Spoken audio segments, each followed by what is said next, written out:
Welcome to Chalky Podcast. My name is Sebastian. Jose, guys. How's it going? Good, dude. Today we're going to talk about owner-operator strike. Who, what, and why. Yeah. Right? I think it's worth talking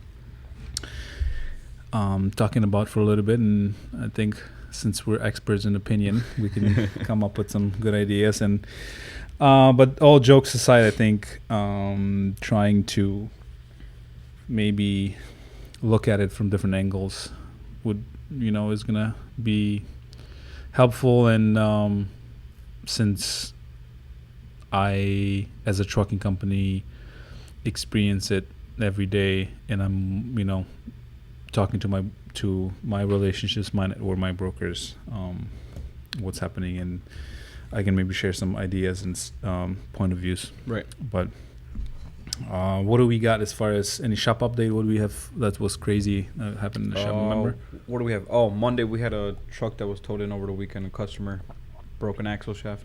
Yeah. And then we have one towed in yesterday for a power divider. Yeah. Customer as well. Yeah. We had a center bearing go out on our truck. Yeah. That's a lot of damage. We're gonna look into it because we're very picky with those center bearings, and I think something else happened there. Yeah. So we'll look into that. And then trucking update, I say I've been seeing a significant slowdown. So we're just shaking every rock and every relationship we have, but the rates are really low, right? The spot market doesn't exist at all right now, which hence the strike. We can talk about it, but we do contracted freight. We have different types of freight that we haul, but we do spot market as well, and at a, I would say, 10 to 15% scale. Okay. With everything else, but we'll get there. What did I have? Oh, I had some owners sold their trucks. Yeah. From my fleet. No way. Yeah, they just parked them, or if they had them paid off, they just parked them. Did you have any sell the trucks and ask you for like a driver job or? Mm-hmm. Yeah. Oh yeah. Yeah, they stayed. Oh, that's what they did. Yeah. Oh, okay. Yeah. So, but again, it's it's like I have drivers that were kind of bouncing around. I'm calling me for work. I'm like it's the same story everywhere you go, right? Yeah. And we can get to that, but let's get to our topic: owner operator strike. Why do you think it's? It's happening. Obviously, because I would say what they're getting paid pretty cheap. The rates are really low. Yeah. What I want to know is who's going on strike. I mean, who is it affecting? What? I doubt it's affecting like the reefers or. Reefers are doing pretty good right now. It's the dry van mode, and now and owner operators, independent owner operators, since a lot of those guys run load boards. Okay. It's definitely hurting, and any recession like that is gonna hurt the most of the little guys. Yeah. So right. Like 50 trucks or less, or 100 trucks or less, like in the small fleets, or what do you say? Yeah, even less. Even less. Say. Yeah, the single owner operator ones are gonna be. I mean, depending on how you manage your business, but how you manage your business, yes, but how you define a small fleet. Like to me, small fleet is under 100 trucks, and you're still small when you have 200. Yeah. Right. Yeah. Versus depending on how you look at the entire market and other companies and what's happening. I mean, it's a decent sized fleet. It's a medium sized fleet if you have 100 to 200 trucks, but it's a still relatively smaller business than what you're seeing with the big carriers and the big money, which a lot of those guys are going to be fine. They're well capitalized, right? So the small guy, meaning owner operators, the guys that 2-3 trucks, or jump in. That jumped in 2018, right? Because you have to remember we're coming off of that 18, which it shouldn't be the benchmark, but everybody talks about how nice it was in 2018. We'll get to that a little later. I want to compare, but what we're looking at is well, who's striking? Well, like I said, smaller guys, smaller companies, and it's mainly because they're saying what the brokers are taking, lowering the rates, and um, the rates are too low. Okay. Right. So, to your question, who is on strike is, the smaller guys that mainly are running off of spot market, and they're just not liking the rates. I mean, I've been telling you how what's been happening so much. You have rates go down as low as 90 cents a mile, Okay. even less. People are taking it, and the difference with the spot market right now is the big guys are snatching up a lot of that The lower freight, yeah. which is work they wouldn't otherwise do, but they're doing it because it's a less of a loss for them if they have that truck running at 90 cents versus parked. Right. True. So. Very true. Maybe you can give us a comparison on okay, you're saying 90 cents right now for those guys. What were, let's say, like you mentioned, they wouldn't haul it at 90 cents at other times. Yeah, it's a loss rate, but that's why it's how healthy is your business, and how do you know your cost per mile? Do you understand how much do you have to make to cover your costs on your fleet? Yeah. So the number one thing that the cost per mile is going to come in handy, because look, a lot of those guys will say, well, I'm never going to pull anything less than $2 per mile. Well, that's great. Yeah. But what if it doesn't happen? And now we have a long time that it doesn't happen. You have to understand what to do.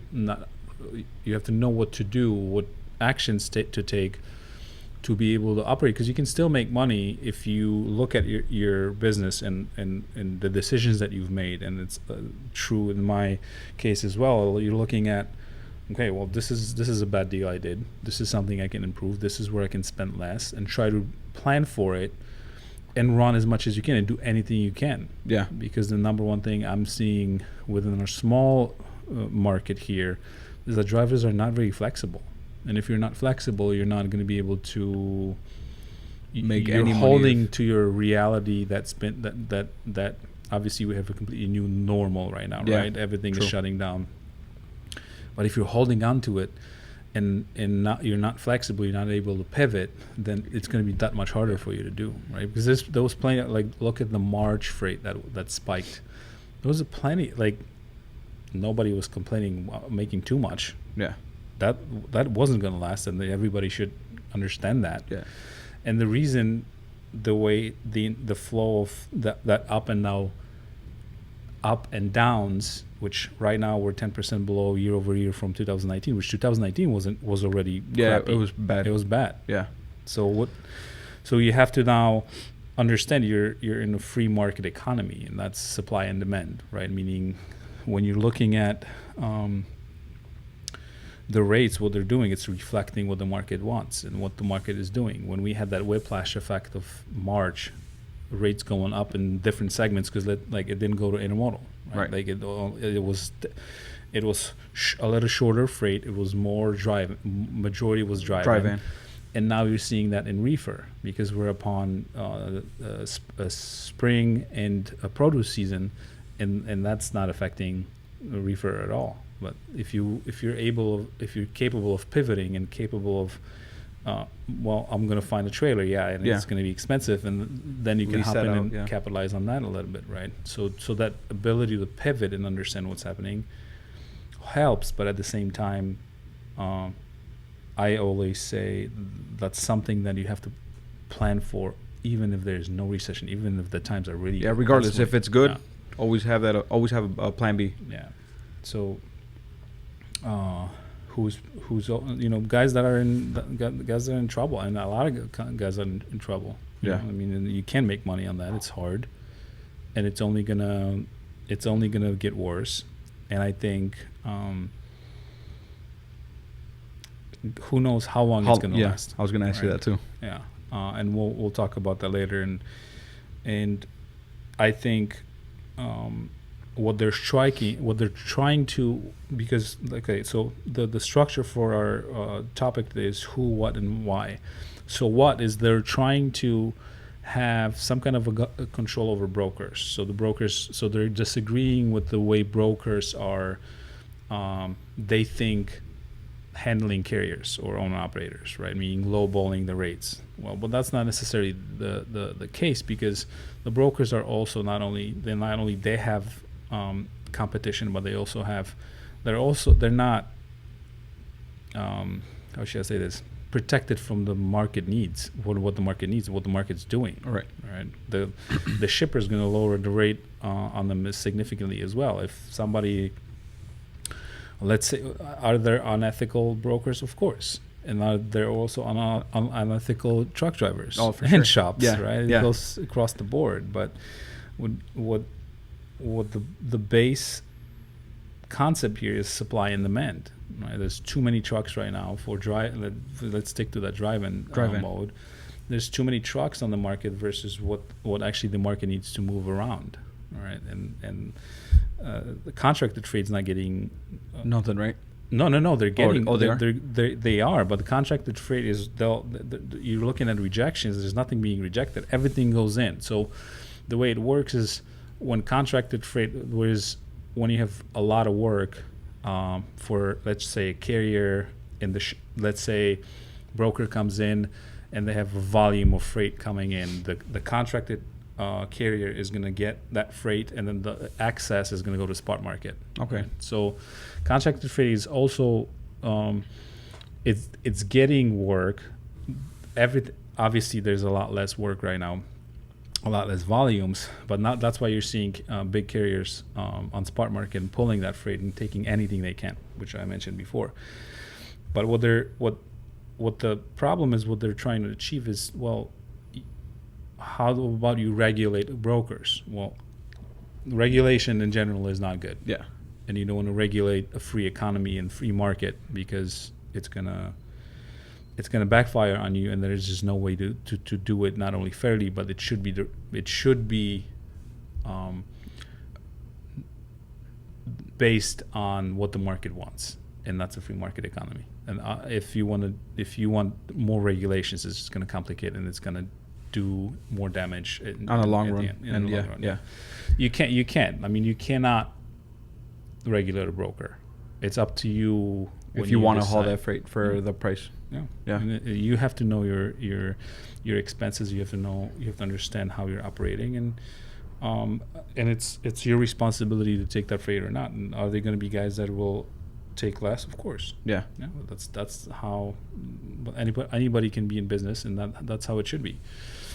And the guys that will take the rates, the lower rates, will eventually go out of business, and then you have a 2018 happening, right?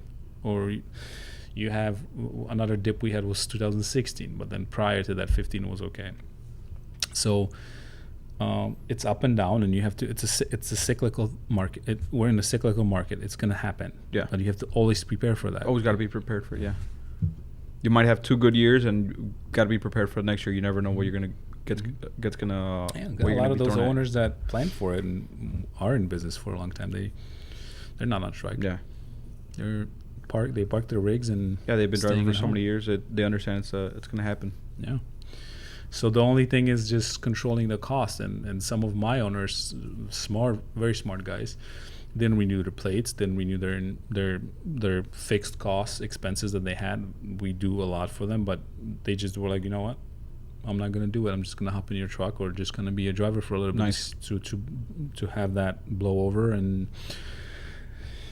that's a smart move, definitely. It's also good about that you gave them that option, because I don't think really many, fleets would give them that option. Hey, park your truck, come drive one of mine. I think small fleets would do that. I think the question is what do you expect and how you communicate about what's happening, because I told my owners, like, I can't guarantee anything, right? Like, the market is doing what it's doing, and if we're 50% down, which I think right now we're about that mark, around 40, between 30 and 40, depending on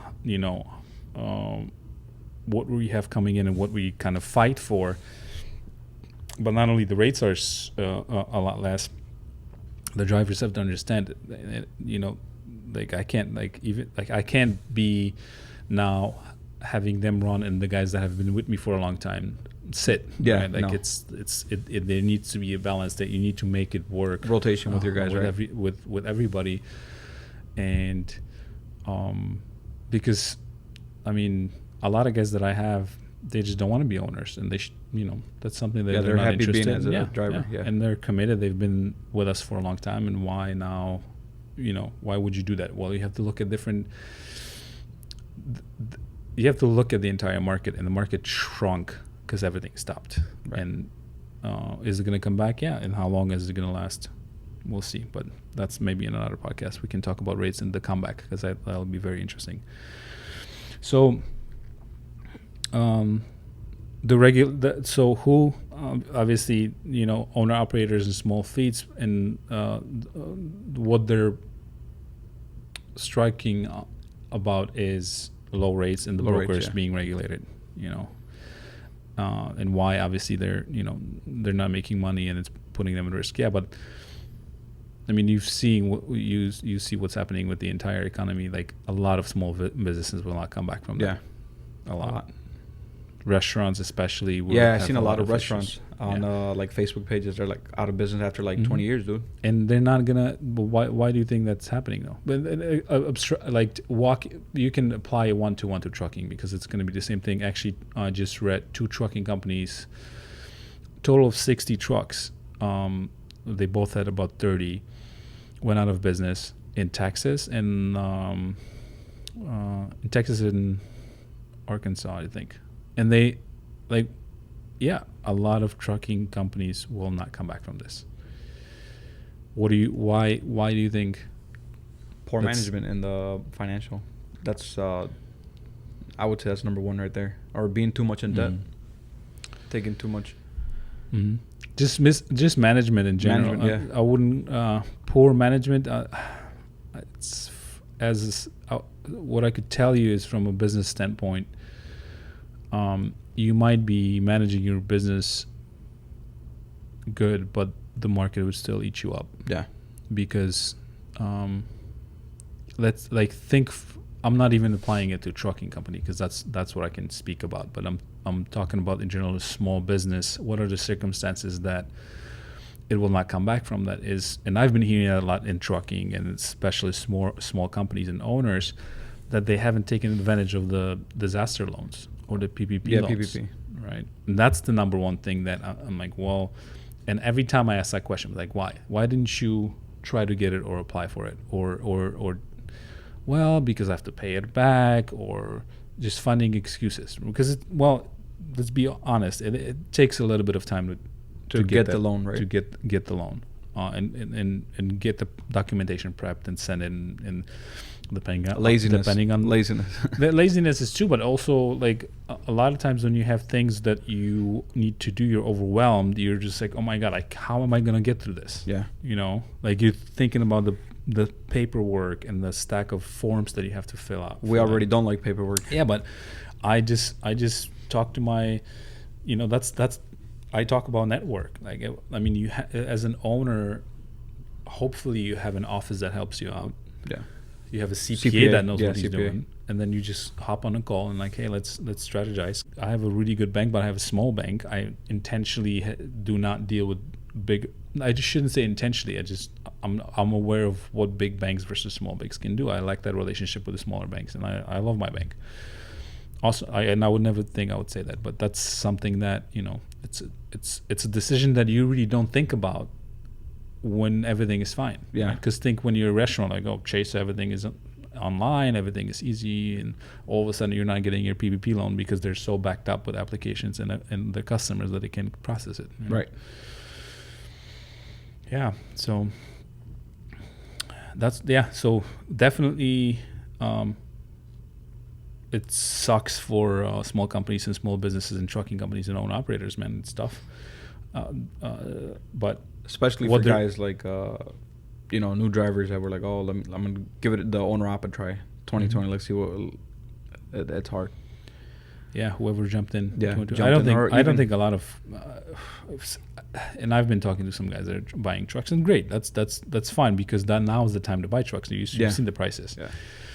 The challenge is kind of putting a time frame on how long it's going to last, because that's a big question mark of how, since the market there's so much volatility in the market with nothing, something, nothing, something, right? And then if you can time it right and then get on that, because I actually looked, we're 10% year over year low, but now it looks like April 15, 16 was the bottom, and we had a holiday season, and so it looks like it's starting to go up now, right? So we're going to see more volumes. But what other thing I didn't tell you, and we'll talk about it in the next episode, is when it's coming back. When are the rates coming back? Which is our next episode. Is what the tankers are doing with the intermodal going as far as like global lanes and companies. It's a lot of interesting stuff that's happening. So I think that's it for today. I think we covered who's going on strike, why, and what they're trying to achieve. And, I say less regulation, less government, less more free market, but more education and more communication and more resources for owners to learn and to be able to understand.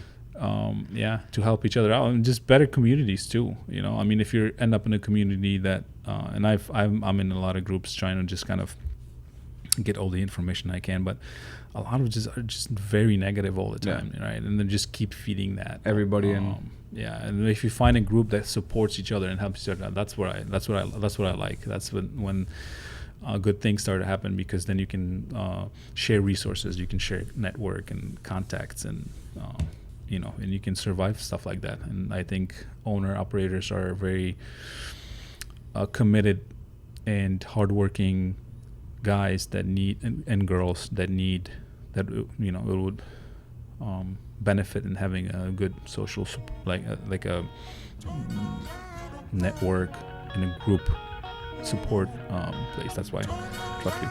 Yeah, definitely. So yeah, thank you guys for listening. Subscribe if you haven't, share, comment, and we'll talk to you soon.